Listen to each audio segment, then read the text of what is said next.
अ, प्रिय विद्यार्थी मित्रों यानी छात्र और छात्राएं, बीए तृतीय वर्ष,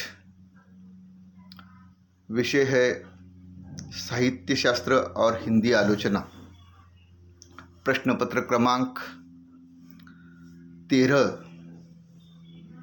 और सत्र है 6।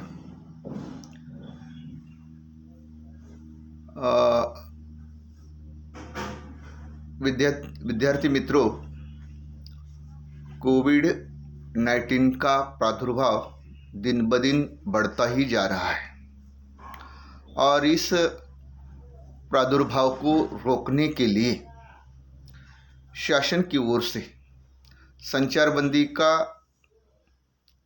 आयोजन किया गया है। संचारबंदी लागू की गई है और इस संचारबंदी के कारण हम फिर एक बार कक्षा में बैठकर आपके साथ इन्हीं विषयों पर बातचीत चर्चा नहीं कर सकते। इसलिए फिर एक बार हमें ऑनलाइन अध्यापन का सहारा लेना पड़ा है या ले रहे हैं। साहित्य शास्त्र और हिंदी आलोचना, प्रश्न पत्र क्रमांक 13, इसमें 4 इकाइयों का प्रादुर्भाव किया गया है। पहली इकाई है महाकाव्य, उसका स्वरूप और उसके भारतीय तत्वों की चर्चा हम करने वाले हैं। उसमें दूसरा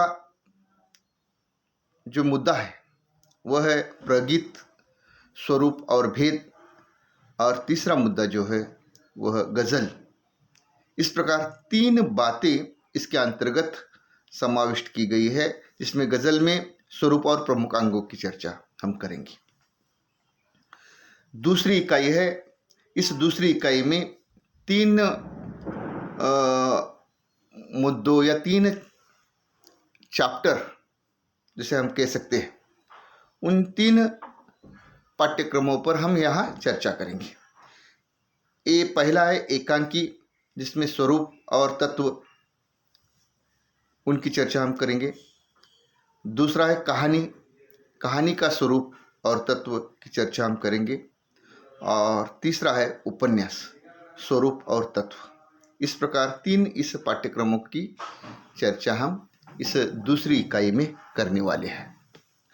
तीसरी इकाई है जिसमें 3 गद्येतर विधाओं की चर्चा यहाँ की गई है, जिसमें रेखाचित्र का स्वरूप और विशेषताएं, आत्मकथा, स्वरूप और विशेषताएं, और यात्रावृत्त, स्वरूप और विशेषताएं। और चौथी इकाई केवल आलोचना इस पाठ्यक्रम पर निर्धारित की गई है। इसमें आलोचना का स्वरूप, आलोचक के गुण और आलोचना के प्रकार, और आलोचना के प्रकार में व्याख्यात्मक आलोचना, तुलनात्मक आलोचना, मनोवैज्ञानिक आलोचना और ऐतिहासिक आलोचना, इस प्रकार की आलोचना के केवल 4 प्रकार है। उन 4 प्रकारों की हम चर्चा यहाँ करने वाले हैं। तो कुल मिलाकर ये पाठ्यक्रम है आपके अध्ययन के लिए, और इन्हीं 4 इकाइयों के आधार पर आपका 6ठा सत्र जो है वह इस पर निर्भर है। अब हम इस सीधे पाठ्यक्रम की ओर चलते हैं, जिसमें महाकाव्य के बारे में थोड़ी सी हम चर्चा यहाँ शुरू करेंगे। और इस पाठ्यक्रम की शुरुआत आज से हम शुरू करेंगे। महाकाव्य यानी प्रधानतः काव्य के 2 भेद हैं। काव्य के कितने भेद है? 2 भेद है, एक दृश्य काव्य और दूसरा श्रव्य काव्य।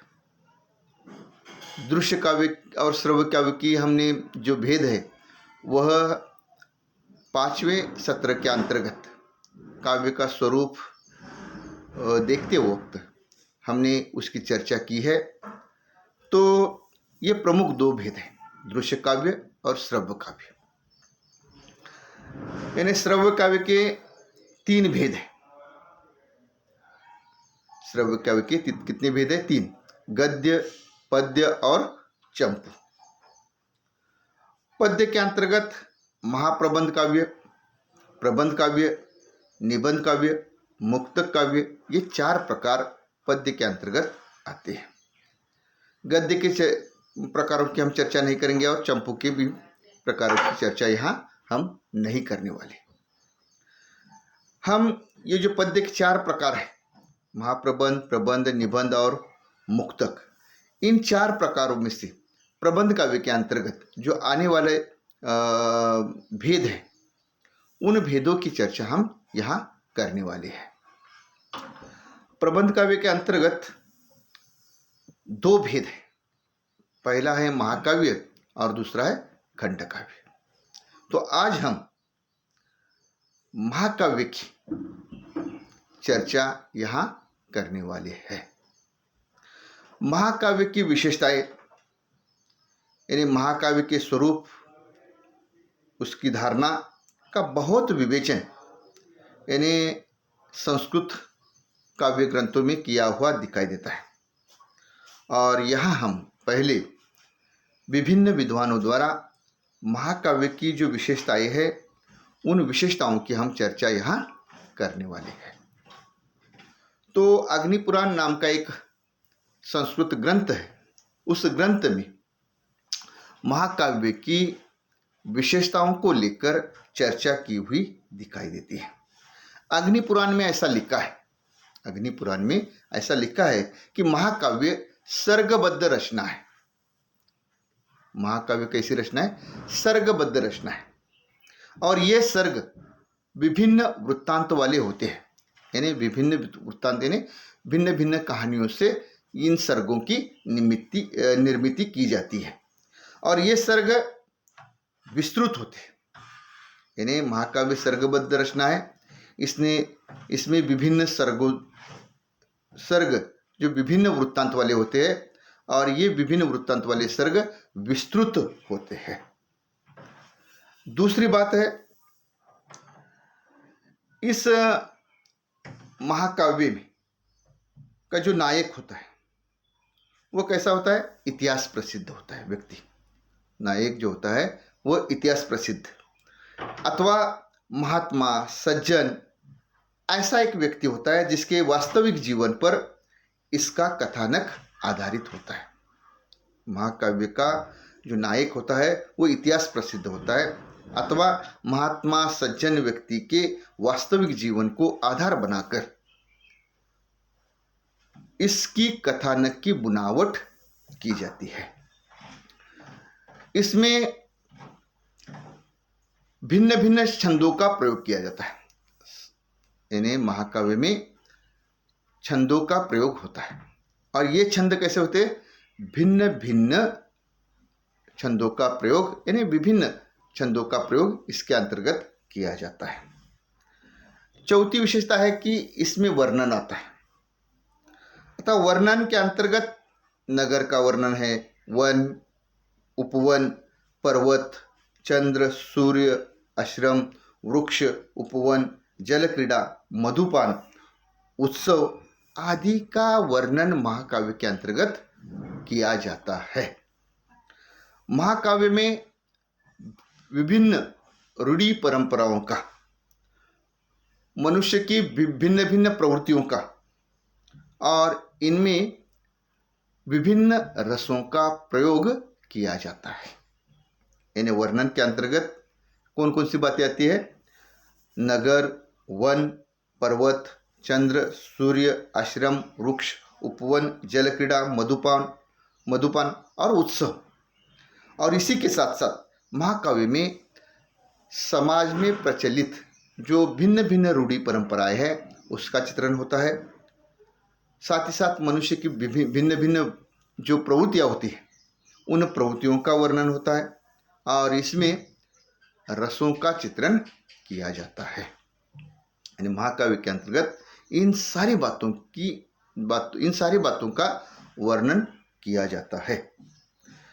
अगली विशेषता है उक्ति वैचित्र्य। उक्ति वैचित्र्य का मतलब अभिव्यक्ति का चमत्कार। अतः उक्ति वैचित्र्य की प्रधानता होने पर भी प्राण के रूप में इसमें रस ही व्याप्त रहता है। उक्ति वैचित्र्य ने अभिव्यक्ति का चमत्कार इसमें होने के साथ साथ प्राण के रूप में रस का चित्रण सभी ओर यानी महाकाव्य में व्याप्त रहता है। इसमें महाकाव्य के नायक के नाम से चतुर्वर्ग की प्राप्ति की जाती है। इन चतुर्वर्ग के ने क्या? धर्म, अर्थ, काम और मोक्ष। इस चतुर्वर्ग की प्राप्ति नायक के नाम से की जाती है। महाकाव्य का प्रारंभ संस्कृत से होता है। महाकाव्य का प्रारंभ किससे होता है? संस्कृत से किया जाता है और उसमें तद्भव प्राकृतों का प्रयोग नहीं किया जाता है। तद्भव प्राकृतों का प्रयोग यहाँ नहीं किया जाना चाहिए। केवल उसमें संस्कृत के यानी तत्सम शब्दों का प्रयोग होना चाहिए। इस प्रकार की एक शर्त महाकाव्य में दिखाई देती है। अतः उपर्युक्त विवरण से यानी महाकाव्य में आए हुए नायक, कथानक, वर्णन, छंद, रस आदि विभिन्न विशेषताओं का ज्ञान तो हमें यहाँ हो जाता है। महाकाव्य का प्रारंभ संस्कृत से ही हो, ये जो विशेषता है वह विशेषता युग विशेष की धारणा को अभिव्यक्ति देती हुई दिखाई देती है, जो महाकाव्य की व्यापक विशेषता को स्पष्ट नहीं करती। अतः इन विशेषताओं को लेकर महाकाव्य की रचना की जाती है। अगले वीडियो में हम जो नायक के नाम से जो चतुर्वर्ग की प्राप्ति की जाती है, ऐसी एक विशेषता यहाँ आ गई है, यानी धर्म, अर्थ, काम और मोक्ष की हम चर्चा अगले वीडियो में करेंगे। फिलहाल इतना ही। धन्यवाद।